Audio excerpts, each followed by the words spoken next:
Hello everyone, it's Old Guardian here. Siege of Stormwind is back, and this time Siege is working flawlessly. All the mechanics, all the phase changes are working properly this time. So it's time to also update the guide a little bit.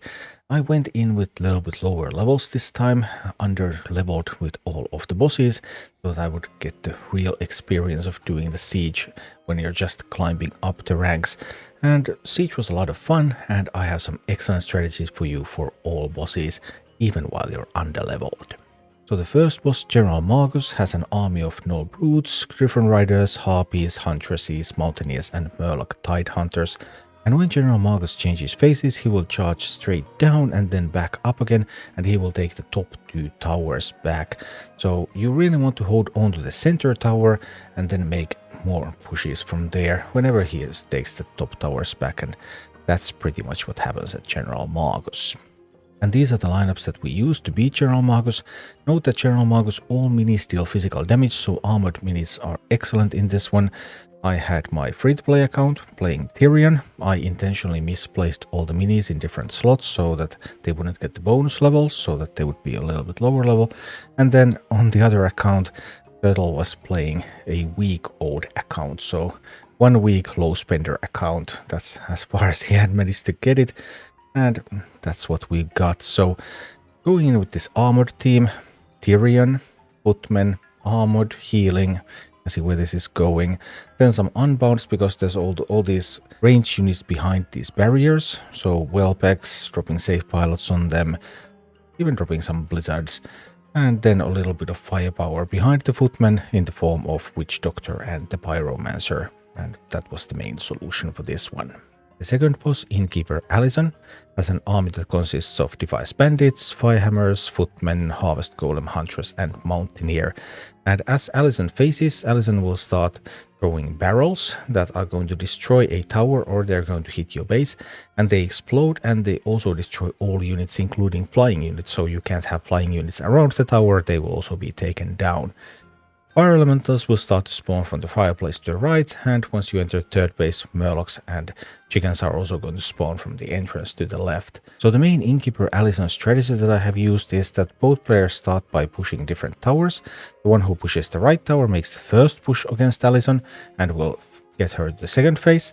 The one who pushes the left tower is going to have a push arrive a little bit later, because at phase change Allison is going to wipe all the minis around her, and that push is going to push Allison to phase 3. And then when you get to that phase 3, then you just try to find any kind of opening, because there's a lot of stuff coming at you.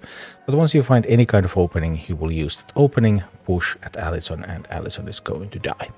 And these are the armies that we used against Allison.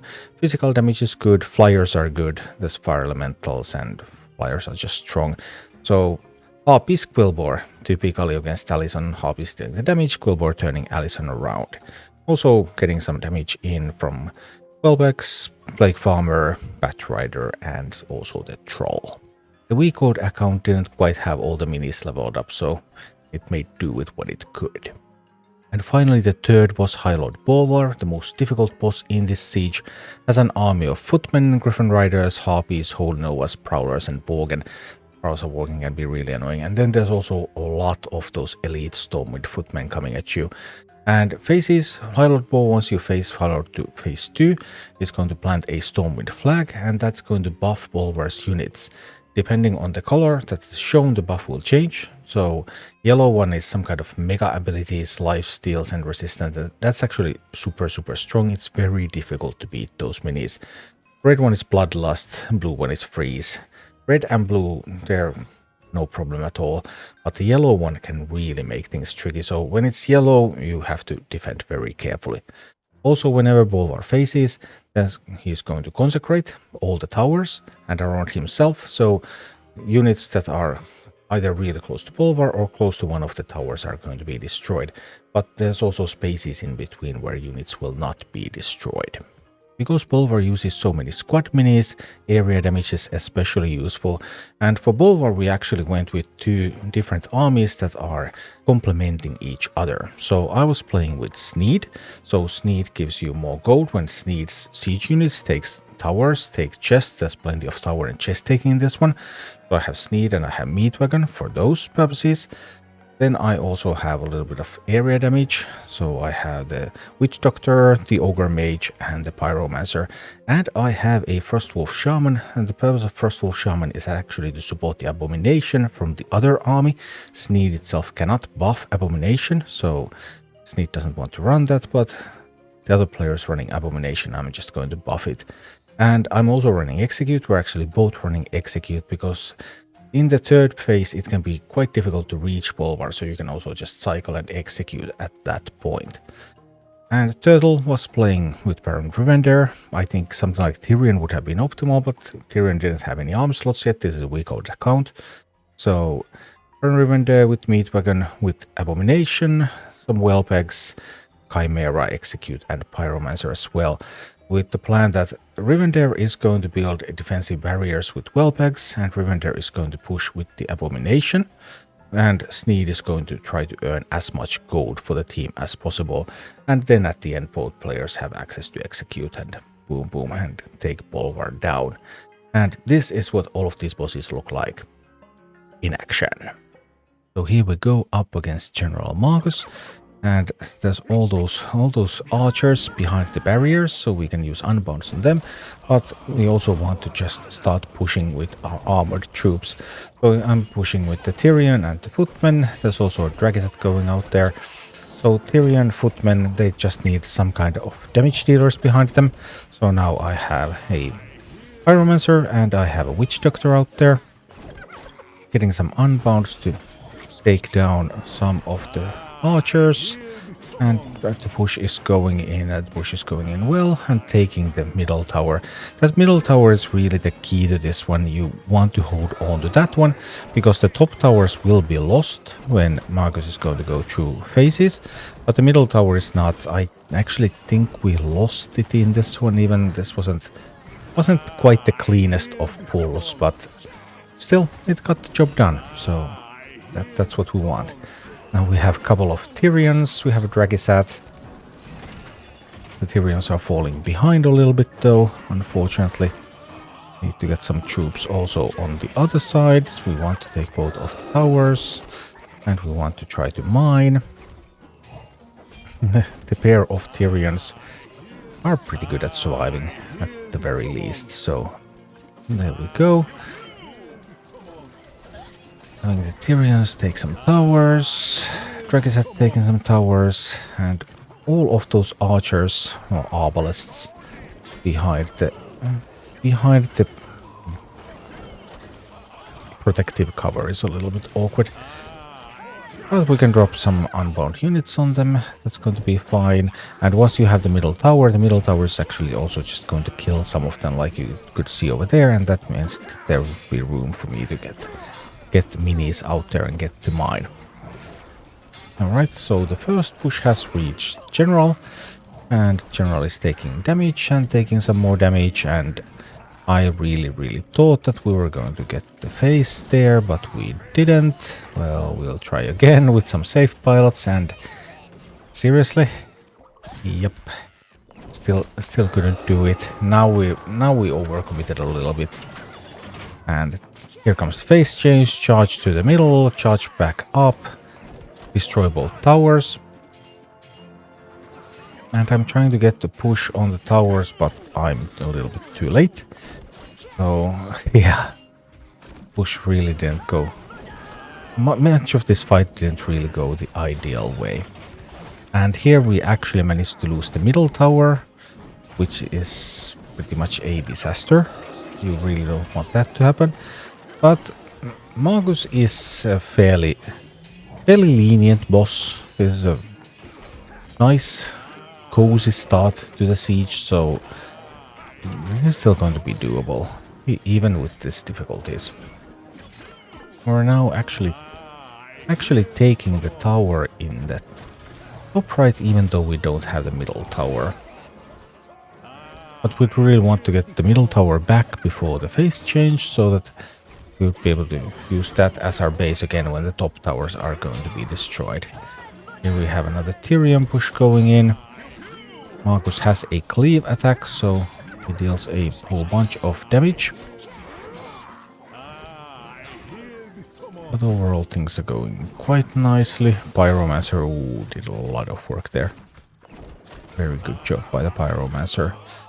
Okay, there's another push coming from the bottom, so that's going to reach the middle tower, I hope.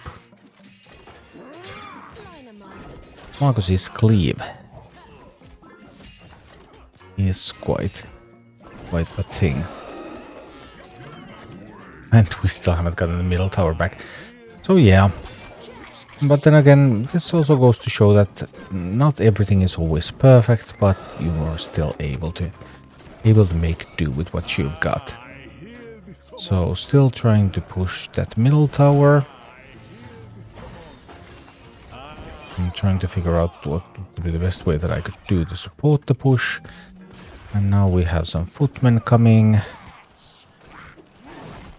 And okay, we're also getting to mine, and there's a Pyromancer, and finally the middle tower is back. And as the middle tower returns to our control, now we are in a much more comfortable position to start pushing the boss again. Forward. Oh, losing the tower up there is also not great. But we're working on it. Push on the left is going smoothly, so that's good. And now we're also starting to get somewhere with the push on the right side. Alright. Some blizzards there as well. Alright, Tyrion and Drakizat doing good job on the left side. Also things going nicely on the right side. More Tyrions are coming as well, so yeah, now this finally looks like we're going to get somewhere. There's the phase change, destroying the minis around him, and then taking the top towers. But this time on the right side, the footmen were quite close to the tower, so they immediately got on it. The tower returned back to our control. Left side is going nice. That's a lot of stuff. So many footmen. And again, you can see how the center tower also keeps those arbalests at bay and allows you to mine. And now we have a good push coming from multiple directions, supported by Tyrion.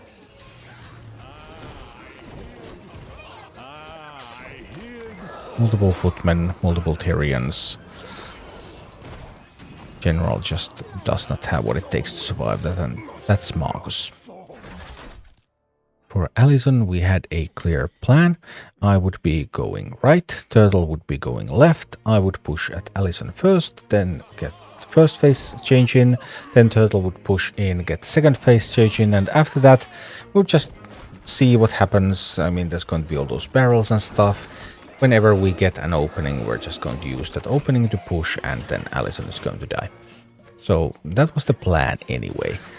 But what actually happened? Well, I pushed on the right, Turtle pushed on the left. My push actually didn't work out quite as well as I had hoped, because I was a little bit late with the Quillboar, which meant that Allison managed to kill the Harpies. So after that now, I would have needed to place the Quillboar first, because Allison has surprising range, and that meant that Allison was just able to take down the Harpies quite quickly. But now that we have a Quillboar out there, then even without the Harpies, just Troll and Plague Farmer, and we get the first phase change like this. Allison is going to destroy all the minis around her.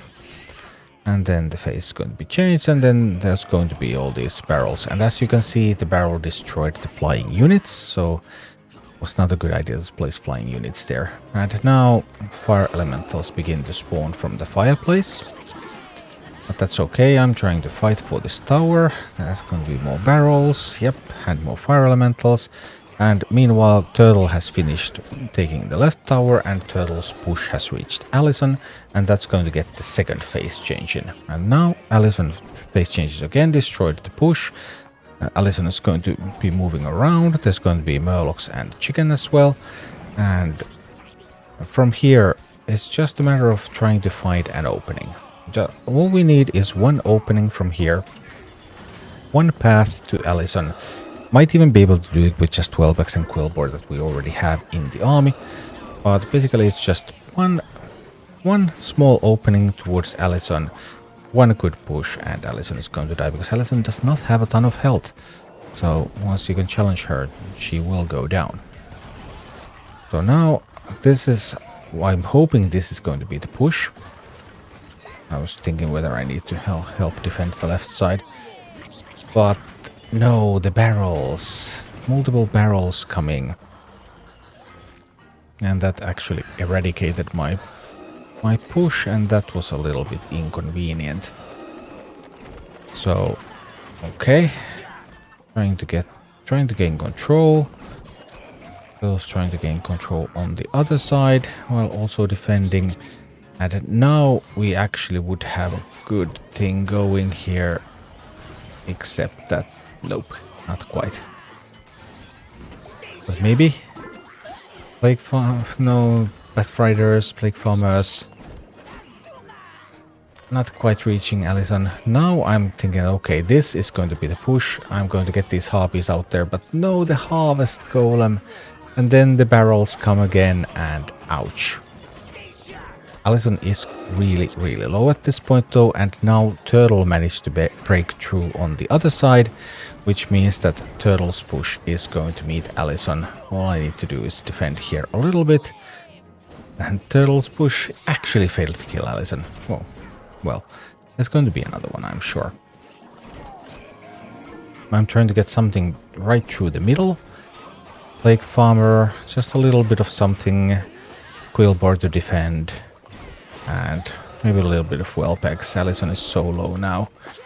And Allison is going to go down. Boom. And finally, Highlord Bolvar. And for this one we have two different roles. I'm playing the supporting role with Sneed getting all the gold, and then Shamans to heal and armor up the abominations. And Turtle is playing with the abominations and then whelp egg barriers around our base to help it survive once things really get tough. So here we're starting with getting some gold. Sneed takes the chest, Sneed takes the tower with the help of Execute, and also trying to get some meat wagons on the towers. But meat wagons obviously, they are vulnerable, as you can see here, Griffin Riders coming in. And whenever I see an abomination, I'll try to get some shamans on it. Preferably, I would like to have like an abomination push going in with multiple shamans, if that can be made to happen, but it's not always easy. And these prowlers and then Worgen also are going to show up on regular basis. But Sneed, because Sneed gives gold to both players, when Sneed's siege units takes towers or chests, and there's plenty of chests and towers in this one, Sneed is just super strong here and allows you to have that income that you really need to be able to challenge Bolvar, especially on lower levels. As of course levels get higher, then fight gets easier. So we start by trying to take all the towers here. Bolvar is going to take back all the towers at both phase transitions, which makes life a little bit miserable. But let's see what we can do. And also those elite Stormwind footmen are going to show up every so often. So here we're going to try to grab some stuff again. My Sneed has the minor talent. It's not necessary for this one. I mean, you would have like lead with greed, and then it can give you even more gold, but I have an uncommon Sneed on this account, and that's talent that I happen to have. But Sneed is very fast. Minor Sneed just mines the entire vein at once, so that's not always a bad thing either. There we go, our Whelpeg wall is being built, and we're getting actually very little damage in. That's not as good as I had hoped. It as it may, sometimes we do take chests also without siege units, even though siege units are preferable when possible. And there actually we're going to lose the tower. It's a little bit awkward, but if I can just, yeah, I can get an execute out there, so that's going to help me take the tower back. And because I'm going to take it back with the meat wagon, then that means more gold, unless of course Worgen didn't quite kill it. Splendid. So more gold is coming again. We're getting another push in. So far, this has been a little bit on the slow side. I would prefer to have been a tiny bit faster if possible, but it is what it is. Now we're getting some decent damage in, so hopefully we're going to get a phase change. Ideally you want to have the phase changes so that there's not a big push coming, because all of those spawning footmen, if there's many of those around, then it can get a little bit awkward. There's an illumination on the left, I put a shaman out there, I put my sneed on the right, the idea being that I don't want to walk into the consecration. The consecration is going to be at the towers for a while. If you place sneed like immediately at the top point, then he's just going to walk into the consecration and die, which is not what you want. So I was able to get sneed out there in the shape, just grab the chest, and gold is just pouring in. That's pretty much the point here. Sneed cannot buff the big tanks, but Sneed is just going to give us all of the income that we need to keep those big tanks rolling. And here we go, and here we go, and here we go again. Sadly some harpies coming in, and as well as some more footmen.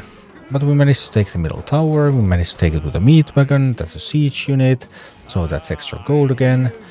And then Sneed as well, so obviously lead with greed would be a great talent here, because then Sneed would give you all of that, even more gold.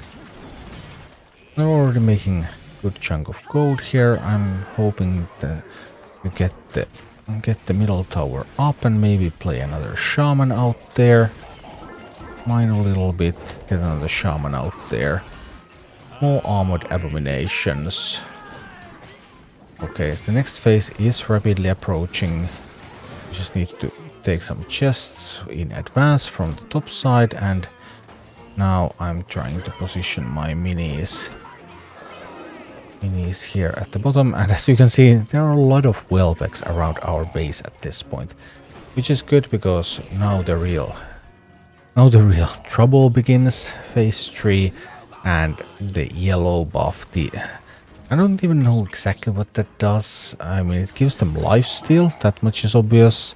I think it makes them armored, resistant, something like that, because they just seem to be really super difficult to kill. Like a single walking can kill 3 or 4 of my minis, even though they're not trying to kill it. Execute is kind of decent here because it deals a whole bunch of damage and can potentially help you take down some of these, but whenever there's the yellow buff, defending is super difficult. I'm trying to fight for the chest, but it's a little bit hard. I think we should have enough here. And that would be very important, because getting that chest would be... No, then there's a prowler. And we lost the chest. And that was bad. And then, ouch. Yeah, sometimes that's just how it goes. Anyway, the Whelp-Egg defensive wall is still intact. And at this point, it's overtime, it's the last phase. We're going to have to start executing the boss. Because it's clear that it's super difficult to make progress towards the boss. But getting some executes in, getting some Whelp-Eggs in, just getting damage in with the unbounds is going to be our path here. We have this pretty good abomination push going in from the right side, so that is another chance that we have. Just a focused push with the armored abomination, but I'm not fully counting on it. I'm trying to reinforce that push the best I can, throwing in more shamans, getting more healing for that one, getting more damage for that one, but still, executes are going to play a key role here. Just keep executing the boss, and we are actually getting this push from the right going in really nicely here. So that is going to help.